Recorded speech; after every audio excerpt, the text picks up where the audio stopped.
Our ceremony will begin. We ask that everyone please rise and remain standing for the arrival and posting of the colors for the Marion County High School Junior ROTC under the direction of Cadet Hyatt, followed by the Marion County Veterans Honor Guard. Reminds you of flag etiquette. If you're in uniform, we ask that you salute when the flag approaches and comes by, and we do the national anthem. If not, place your right hand across on your left breast.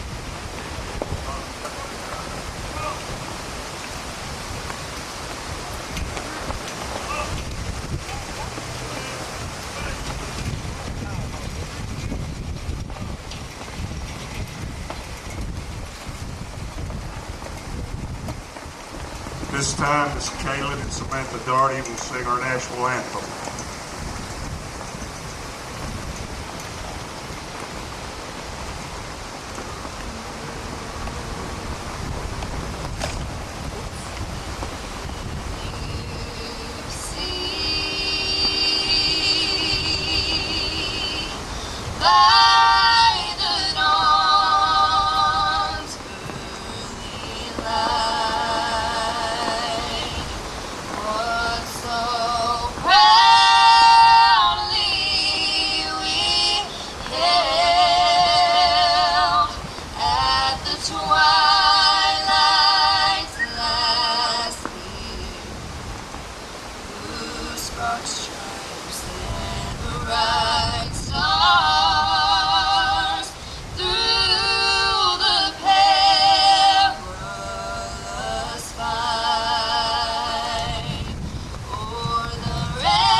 Post the colors.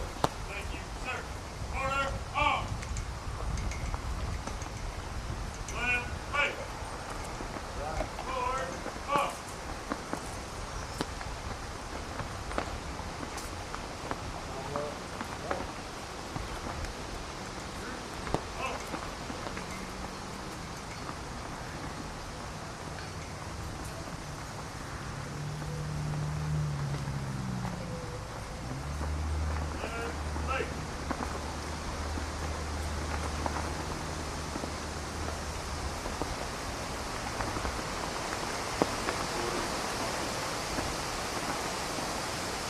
Ladies and gentlemen, please remain standing.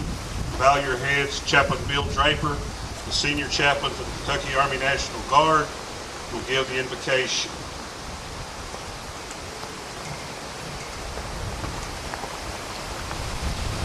In Psalms 30, David opens up with these words, I will exalt you, Lord, because you have lifted me up and have not allowed my enemies to triumph over me. Almighty God, the heavens declare your glory. Thank you for your divine presence on our nation. Help us to trust in your sovereignty. We are grateful for this Veterans Day ceremony to honor current and past service members. Today is a day of remembrance and thanksgiving. We are thankful for the pride that comes from hearing our national anthem. We are reminded that the Star Spangled Banner was written by a young lawyer named Francis Scott Key, who witnessed the bombardment of Fort McHenry on a stormy September evening where brave young Americans fought and died. Yet their flag, our flag, the flag of the United States of America, never stopped waving. It was the inspiration for the words, whose broad stripes and bright stars through the perilous fight o'er the ramparts we watched were so gallantly streaming. This testament of bravery, human will, and courage of the American soldier has continued throughout our nation's history. Therefore, today we ask your blessings on this Marion County Veteran Day ceremony to remember and pay tribute to those serving, our veterans, and especially our fallen heroes here at Lebanon National Cemetery. We thank you for their courage, bravery, and commitment to one another and to our nation. We will never forget their service or their sacrifices, because these men and women represent the very best of America. Equally, we will never forget their sacrifices of their families, many gathered here today. Finally, gracious God, we pray that you will continue to comfort those who mourn the loss of these soldiers. Fill them with your comfort and peace. We pray that ceremonies like this will help reassure their families and communities that their service and sacrifice matter. We thank you for all the veterans present here today who have never stopped serving. Bless all that is said and done according to your perfect will. For thine is the kingdom and the power and the glory forevermore. Amen. Please be seated.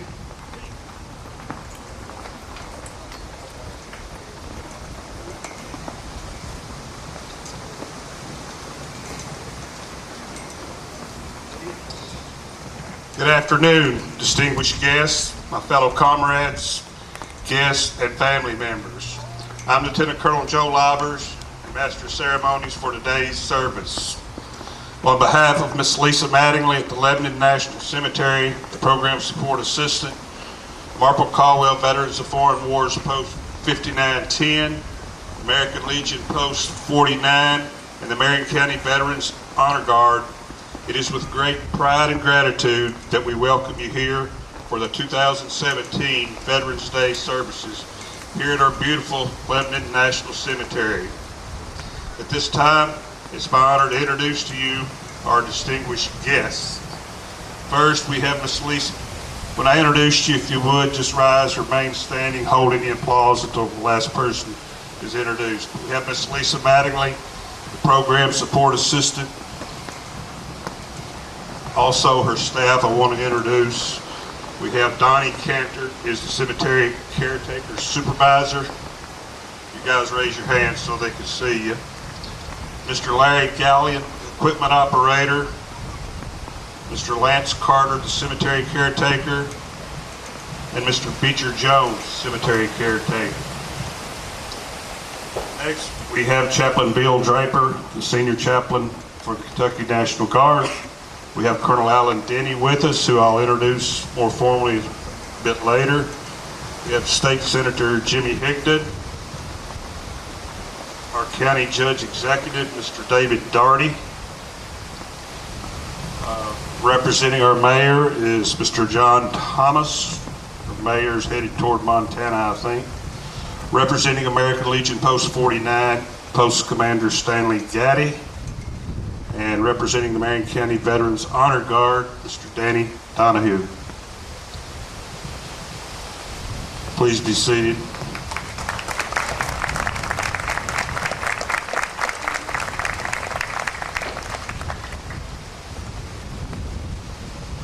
This wind is tough. Just a few comments here. From the earliest days of America's founding, our great nation has been blessed with generation after generation of patriots willing to lay down their lives in defense of our freedom and our way of life. This Veterans Day, as we pay tribute to the heroic patriots who made the ultimate sacrifice, those who bravely rose up and fought for something greater than themselves, protecting a home to which they never returned. We honor their service, we mourn their loss, and we remember the families that they left behind. This sacred day provides an opportunity for all of America to reflect on all we are blessed with. Sadly, the true meaning of this day is often overlooked by mainstream America. To many, Veterans Day represents a day away from work, the approach of fall, or the opportunity to take advantage of a Black Friday sale. The freedoms that we enjoy today have been paid for at the expense of the lives of American service members, soldiers, sailors, Marines, and airmen, and with the tears of those whose lives were forever changed by the loss of a loved one. We are a nation whose freedom has been guaranteed by our veterans, and we must rededicate ourselves to honoring the legacy of our nation's fallen by educating all who believe that Veterans Day is not just another holiday. We must ensure that the youth of tomorrow understands that the true cost of freedom and that there is no greater way to honor the memory of those who have secured it. Even after Veterans Day passes, we will undoubtedly continue to bear the burden of loss that comes with losing a family member, a neighbor, a friend, or one of our brothers or sisters in arms. But we must take solace in knowing that these lives were not lost in vain and remain forever grateful for their having gifted us with the greatest gift on earth, freedom.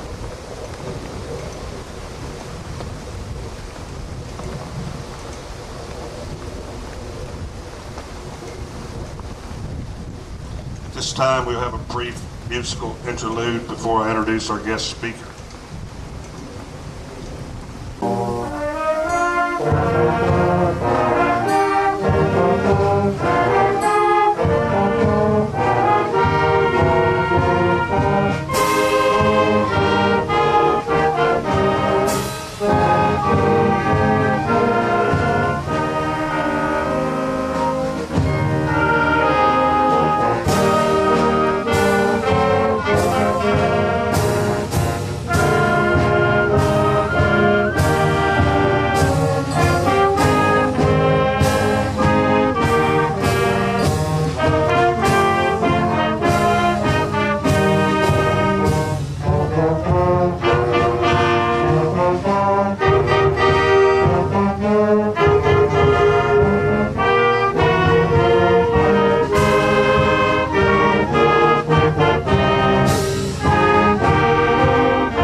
Battalion to Europe in support of Operation Enduring Freedom in 2002, and serving as battalion commander from 2003 to 2004. Since then, he has worked in various staff positions at the Joint Force Headquarters in Frankfurt. Deployed to Afghanistan as part of Operation Enduring Freedom in 2007, and commanded the 238th Regiment, the Combat Arms Training Brigade in Greenville, Kentucky from 2012 to 2013. He is currently assigned as the Chief of Staff of the Kentucky Army National Guard. Colonel Denny's awards and decorations include the Legion of Merit, the Meritorious Service Medal, the Army Commendation Medal, the Army Achievement Medal, the Afghanistan Campaign Medal, the NATO Medal, the Humanitarian Service Medal, the Kentucky Distinguished Service Medal, and a medal from the Italian Army that I'm not going to try to pronounce. When you see in your program, I doubt if anybody here can pronounce it. Colonel Denny holds a bachelor's degree from Murray State University and a master's degree from the American Military University in the United States Army War College. He is currently pursuing a doctorate from the University of Charleston. He and his wife Martha live in London, Kentucky. At this time, it's my pleasure to give to you Colonel Alan Denny.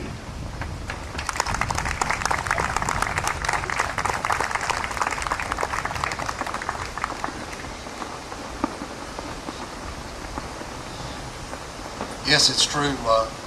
Joe Livers was one of my TAC officers, and I'm still scared of him. So I would like to begin by thanking Joe for that kind introduction and asking, especially for asking for me to speak to you today. Distinguished guests, thank you for coming. Men and women who have served their country in uniform to reflect on the ideals that our soldiers, sailors, airmen and Marines, and Coast Guardsmen throughout our nation's history stood for, and to appreciate the gift of liberty and freedom they paid for. Today, it is our privilege to say thank you to all of America's veterans, to let them know that we appreciate them for their service and we honor them for their sacrifices. It's also a day to especially be thankful for the men and women serving today in foreign lands around the world. Today and every day, our prayers are with those who wear our country's uniform. They serve a great cause and they follow a great tradition handed down to them by America's veterans. Wearing a uniform, especially on a day such as this, is for me a sobering and humbling experience. Certainly, I'm proud to have had the privilege of serving as a citizen soldier for Kentucky and the United States of America, but today I'm especially reminded of the service and sacrifice of those who've gone before me, as well as those who are today serving in harm's way, and that's a lot to live up to. You know, every veteran has their own story of how they entered military service. Many enlisted on December 8th, on Monday, December 8th, 1941, or Wednesday, September 12th, 2011. For some, military life began with a young man or woman's first true adult decision. For others, it began with a letter from the President. Yet, when their service is complete, every branch and everyone has certain things in common, and those shared commitments and experience form bonds that last a lifetime. I know we're a few days early, but I think it's fitting to remember that November 11th is the anniversary of the armistice, which was signed by the Allies and the Germans in 1918, that ended World War I after 4 years of conflict. At 5 a.m. on Monday, November 11th, 1918, an order was issued for all firing to cease, and that day began with the laying down of arms, the blowing of whistles, impromptu parades, and closing of businesses. And all over the globe, there were demonstrations of joy, thankfulness, and relief. And no doubt the world had never before witnessed such rejoicing. A year later, in November of 1919, President Woodrow Wilson set the tone for the first and all future observances of Armistice Day by proclaiming, to us in America, the reflection of Armistice Day will be filled with solemn pride in the heroism of those who died in the country's service, and with gratitude for the victory, both because of the thing from which it has freed us and because of the opportunity it has given America to show her sympathy with peace and justice in the councils of nations. And after World War II, there were many new veterans who had little or no association with World War I. And so leaders of veterans groups decided to try to correct this and make November 11th the time to honor all who had fought in various American wars, not just World War I. So the name was changed to Veterans Day by Act of Congress on May 24th, 1954. I believe it's indicative of the American spirit that we chose to honor our veterans on an anniversary not of a great battle or the beginning of a war, but of a day when war ended and our nation was again at peace. Americans are a peaceful people, and this nation has always gone to war reluctantly. Veterans have fought for the security of this nation, for the safety of our friends, for the peace of the world. They've humbled tyrants, defended the innocent, and liberated the oppressed. Despite a rich military heritage and the many wars our country has fought and won, Americans are not by design or by desire a warlike people. Our sense of freedom is so ingrained, our sense of equality so firm, and our sense of independence so much part of it, that it is with great difficulty and reluctance that the American submits to military discipline and authority. And even when he becomes a soldier, he or she never truly sheds the persona of citizen. This citizen-soldier ethos was remarked upon by George Washington. and it is as strong today as it was in colonial times. And my study of American history teaches us that we Kentuckians, despite our fighting spirit reputation, have an especially broad independent streak. Our veterans from every era are the finest of citizens. They understand what it means to live by a strict code of discipline, by the meaning of personal accountability, loyalty, and shared sacrifice. Because from the moment you repeat the oath to the day of your honorable discharge, your time belongs to America. Your country comes before all else. And whether you serve abroad or at home, you have shared in the responsibility of maintaining the finest fighting force in the world. As a student of history, I can't help but remark on the historical lessons that each generation of our veterans has taught us. Our World War II veterans showed us the mighty strength that a nation of free men and women can muster in times of crisis. Now, it's true that without the professionals, the Eisenhowers, the MacArthurs, the Nimitzes, the Halseys, the cost in time and treasure and blood would have been much greater, perhaps even too great for even our nation to bear. But the overwhelming majority of American soldiers, sailors, Marines, and Air Corpsmen were not professionals.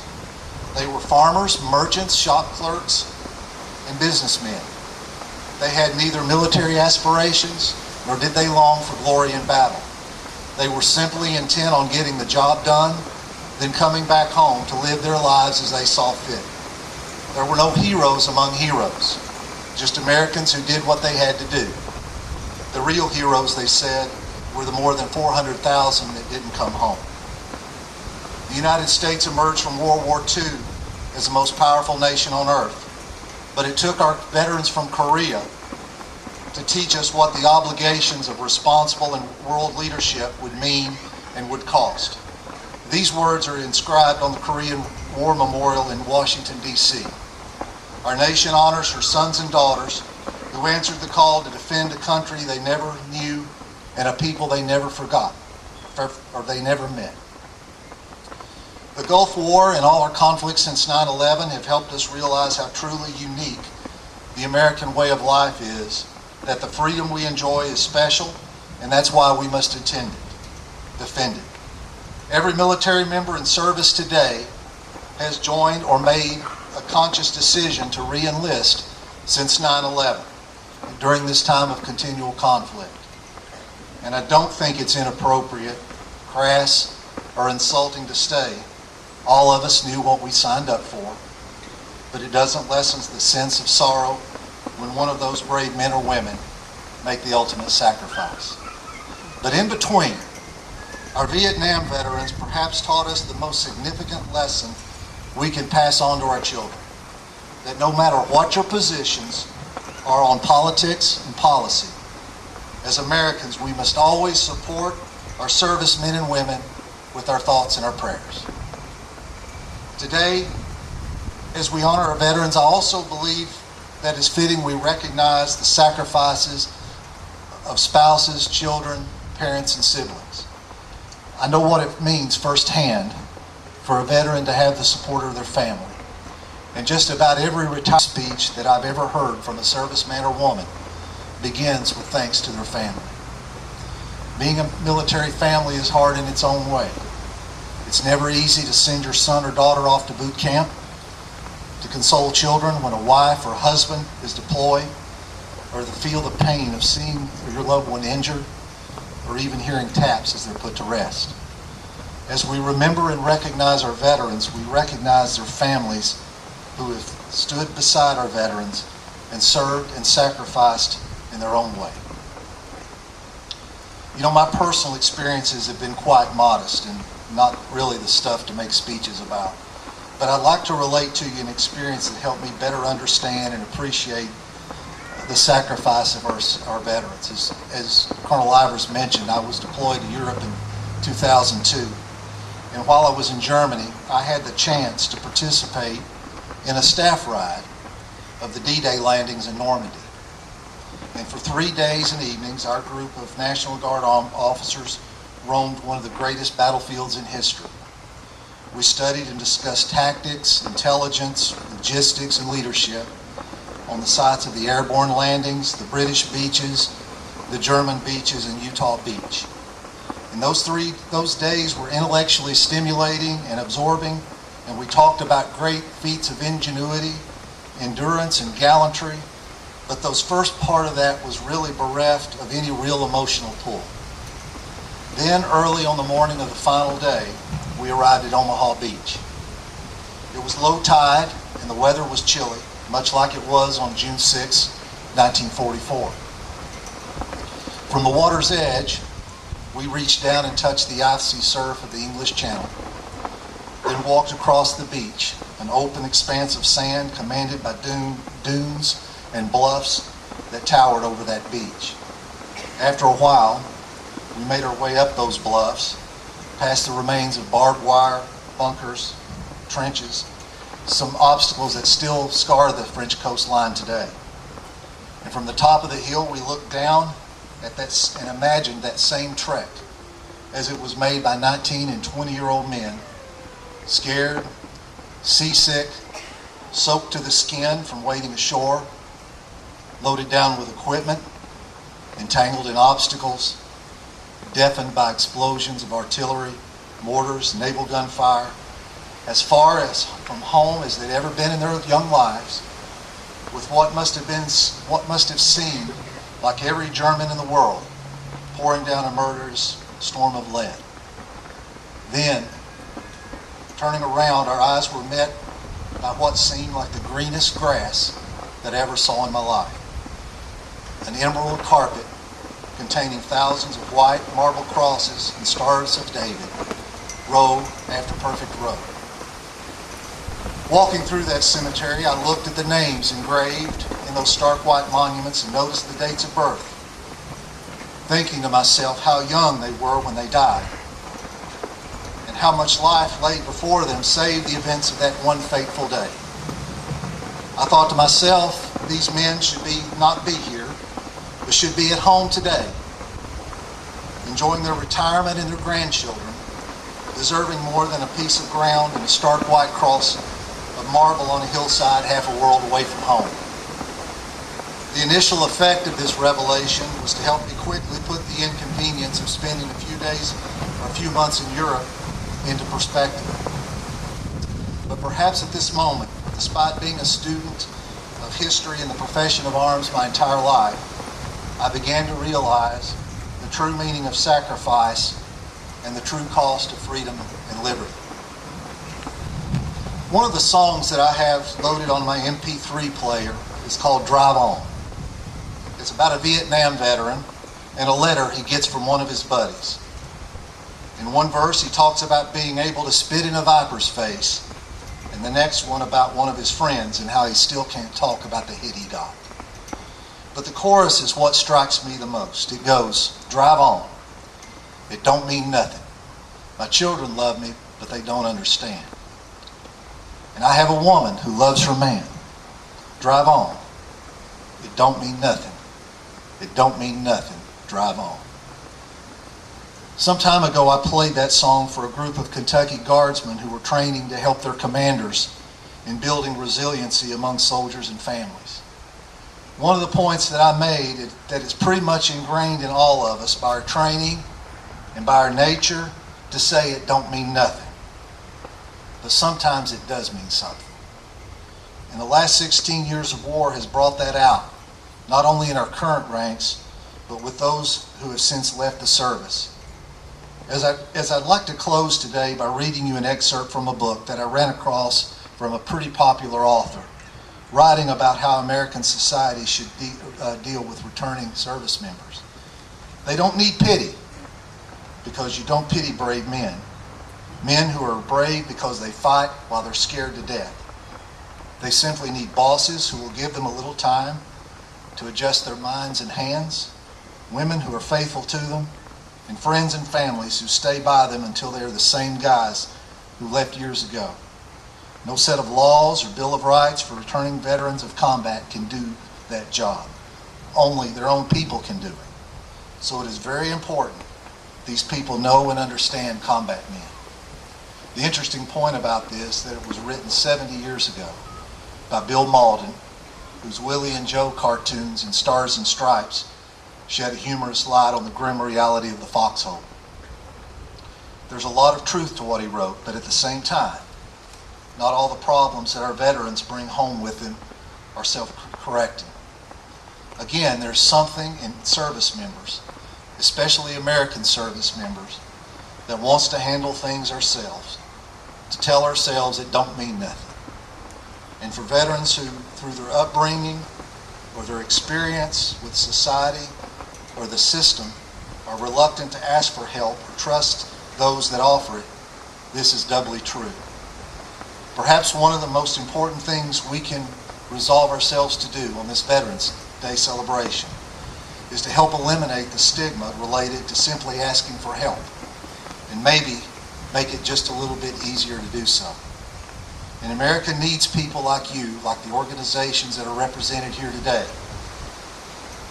that have done so much for our country, to help keep veterans' issues to the forefront, so that we may never forget those who've done so much for us, especially those who may fall through the cracks.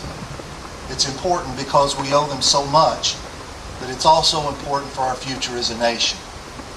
As George Washington said, the willingness by which our young people are likely to serve in any war, no matter how justified, shall be directly proportional to how they perceive the veterans of early wars were treated and appreciated by the nation.